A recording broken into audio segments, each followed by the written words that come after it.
Tasman FC, Auckland city এই সমস্ত দলে খেলা একজন বিদেশির আগামী মরশুমে মোহনবাগানে আশা নিয়ে একটা জল্পনা চলছে।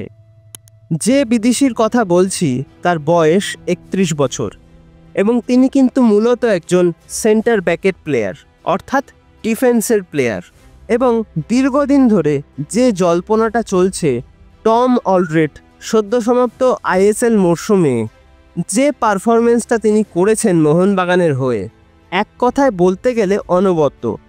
তিনি এবং আলবার্তো রড্রিগেজ যেভাবে গোটা মরশুম জুড়ে ডিফেন্সটাকে ভরসা দিয়েছেন, তার জন্যই কিন্তু মোহনবাগানকে এতটা অপ্রতিরোধ্য লেগেছে।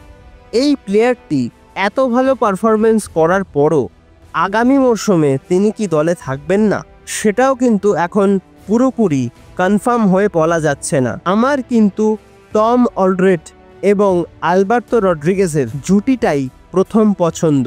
হতে পারে টম অলড্রেটের বয়স এবং বিভিন্ন আইএসএল ক্লাবের তাকে দলে নেওয়ার প্রতি যে আগ্রহের কথা শোনা যাচ্ছে, সেখান থেকেই মনে হচ্ছে হয়তো টম অলড্রেট আগামী মরশুমে মোহনবাগানে থাকবেন না। কিন্তু বিষয়টা এখনও কিন্তু পুরোপুরিভাবে একটা জল্পনার জায়গাতেই রয়েছে, একটা রিউমার তোমরা ধরে রাখতে পারো বিষয়টা। হ্যাঁ, মোহনবাগান ম্যানেজমেন্ট হয়তো আগামী মরশুমের প্ল্যানিং, আগামী মরশুমে তারা কিভাবে দল গঠন করতে চাইবে সেই সব নিয়ে এখনই আলাপ আলোচনা করছে।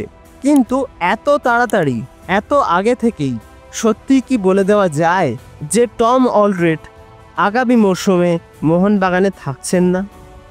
আমার মতে কিন্তু যায় না। এই বিষয়ে কনফার্ম কোনো আপডেট পেতে কিন্তু অবশ্যই আরও বেশ কয়েকটা দিন অপেক্ষা করতেই হবে।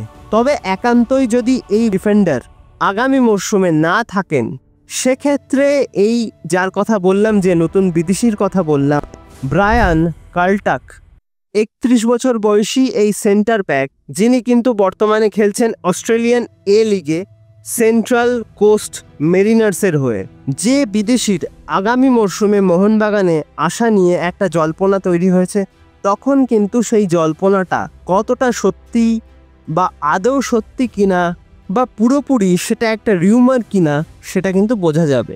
আপাত দৃষ্টিতে অস্ট্রেলিয়ান এ লিগে খেলা এই ডিফেন্ডারের মোহনবাগানে আসার বিষয়টা কিন্তু আগামী মরশুমে পুরোপুরি এখনও পর্যন্ত একটা রিউমার হিসেবেই তোমরা ধরে নিতে পারো। এটা যে পুরোপুরি কনফার্ম সেটাও কিন্তু বলা যাবে না। সমস্তটাই ডিপেন্ড করবে টম অলড্রেট তিনি আগামী মরশুমে মোহনবাগানে থাকবেন কিনা। আর তিনি যদি না থাকেন, সেক্ষেত্রে টিম ম্যানেজমেন্টের কি পরিকল্পনা রয়েছে তার উপর। তো দেখা যাক এই বিষয়টা নিয়ে নতুন কি আপডেট পরবর্তীকালে বেরিয়ে আসে। যদি কোনো আপডেট বেরিয়ে আসে, অবশ্যই তোমরা তো সেটা জানতেই পারবে এই চ্যানেলে।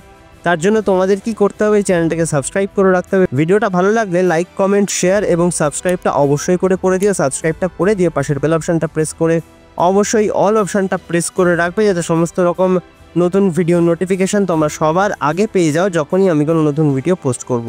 তো আজকের মতন ভিডিওটা তাহলে এখানেই শেষ করছি। দেখা হবে আবারও পরবর্তী ভিডিওতে, নতুন কোনো দিন, নতুন কোনো সময়। তোমরা ভালো থেকো এবং সুস্থ থেকো।